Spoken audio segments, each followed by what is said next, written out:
नाम का एक गरीब किसान रहता था। वो दिन रात खेतों में मेहनत करता, लेकिन फिर भी मुश्किल से अपने घर का खर्च चला पाता था। सुबह होते ही वो हल लेकर खेत में लग जाता, पसीने और चिंता के साथ अपनी जिंदगी को जैसे तैसे आगे बढ़ाता रहता। मोहन की पत्नी सरला एक सीधी साधी और समझदार महिला थी, जो हर हाल में घर संभालती थी। उसकी 2 बेटियां थीं। बड़ी बेटी गीता, जो समझदार और अच्छे स्वभाव की थी, और छोटी बेटी नीलम, जो चंचल और चालाक थी, लेकिन अपनी बड़ी बहन से बहुत ईर्ष्या करती थी। दोपहर का समय था। रसोई में सरला चूल्हे के पास बैठी खाना बना रही थी। गीता उसके पास आकर चुपचाप सब्जी काटने लगी। गीता बेटा, तुम हर काम इतनी लगन से करती हो, सच में तुमसे घर संभल जाता है। माँ, ये तो मेरा फर्ज है, आप इतनी मेहनत करती हैं तो मैं कैसे पीछे रह सकती हूँ। तुम्हारी यही बात मुझे सबसे अच्छी लगती है, शांत स्वभाव और समझदारी। इतना कहते कहते अचानक सरला को ध्यान आता है, अरे नीलम कहाँ है? सुबह से दिखी ही नहीं। नीलम, ओ नीलम! सरला जोर से आवाज लगाती है। कुछ पल सन्नाटा रहता है, फिर तेज कदमों की आवाज आती है। नीलम गुस्से और चिड़चिड़े अंदाज में रसोई में अंदर आती है। क्या है माँ, इतनी जोर जोर से क्यों बुला रही हैं? मैं कोई खाली नहीं बैठी थी। बात करने का ये तरीका है? मैं बस पूछ रही थी कि तुम कहाँ थी। नीलम हंसते हुए तंज में, आपको मेरी क्या चिंता होगी, आपको तो बस आपकी आदर्श बेटी गीता की ही फिक्र रहती है। गीता, नीलम ऐसा मत बोलो। नीलम गुस्से में बीच में काटते हुए, आप चुप ही रहो दीदी, हर वक्त अच्छी बनने का नाटक मत किया करो। सबके सामने सीधी साधी बनती हो और सारी तारीफें भी तुम ही ले जाती हो। नीलम, बस करो नीलम, ये जलन तुम्हें गलत रास्ते पर ले जा रही है। हाँ, जलन है मुझे, क्योंकि मुझे हमेशा आप दोनों के बीच में छोटा और बेकार महसूस कराया जाता है। आप दोनों को तो बस एक दूसरे की अच्छाई ही दिखती है। दोपहर की तेज धूप खेतों पर चमक रही थी। मोहन अपने खेत में हल चला रहा था। उसके कपड़े पसीने से भीग चुके थे, लेकिन वो बिना रुके काम करता जा रहा था।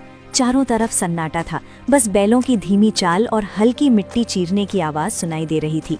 थोड़ी देर बाद मोहन रुका, अपने माथे का पसीना पोंछा और आसमान की ओर देखने लगा। हे भगवान, इस बार तो दया कर देना। हर साल की तरह इस बार भी अगर फसल खराब हो गई ना, तो घर चलाना मुश्किल हो जाएगा। बच्चों की जिम्मेदारी है, घर का खर्च है, कब तक यूं ही जैसे तैसे चलता रहेगा। वो गहरी सांस लेकर फिर आसमान की ओर देखता है। बस भगवान, इस बार कोई मुसीबत मत आने देना। बारिश समय पर हो जाए, फसल अच्छी हो जाए, ताकि मेरे बच्चों को थोड़ा अच्छा जीवन दे सकूं। इतना कहकर वो फिर से काम करने लगता है। तभी दूर से कोई आवाज लगाता है, अरे मोहन! मोहन मुड़कर देखता है। उसका दोस्त रामलाल उसकी तरफ आ रहा होता है।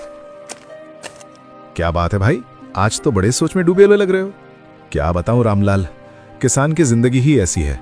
मेहनत तो पूरी करते हैं, लेकिन सब कुछ ऊपर वाले के हाथ में होता है। बिल्कुल सही कहा तुमने। इस बार तो मौसम भी कुछ ठीक नहीं लग रहा, कभी ज्यादा धूप, कभी अचानक बादल। हाँ, बस यही डर लगा रहता है। अगर समय पर बारिश नहीं हुई तो सारी मेहनत बेकार चली जाएगी। लेकिन मेहनत करने वालों का साथ भगवान जरूर देता है। देखना, इस बार सब अच्छा होगा। थोड़ा माहौल हल्का होता है, फिर रामलाल मुस्कुराते हुए पूछता है, अच्छा छोड़ो ये सब, बताओ घर पे सब कैसे हैं? भाभी जी और तुम्हारी दोनों बेटियां कैसी हैं? सब ठीक हैं? सरला तो हमेशा की तरह घर संभाल रही है, और मेरी बड़ी बेटी गीता, वो तो बहुत समझदार हो गई है। घर के हर काम में हाथ बटाती है, कभी शिकायत नहीं करती। अरे वाह, ये तो बहुत अच्छी बात है। आजकल ऐसी लड़कियां कहाँ मिलती हैं।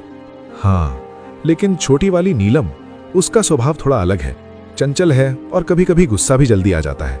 समझाने की कोशिश करता हूं, लेकिन उम्र भी तो ऐसी है।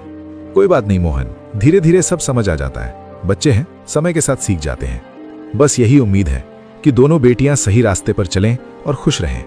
बाकी भगवान की मर्जी। दोनों कुछ पल के लिए खेत की तरफ देखते हैं, फसल, मिट्टी और अपने संघर्ष भरे जीवन को। चलो भाई, हिम्मत मत हारना, सब ठीक होगा। हाँ, उम्मीद तो उसी से है।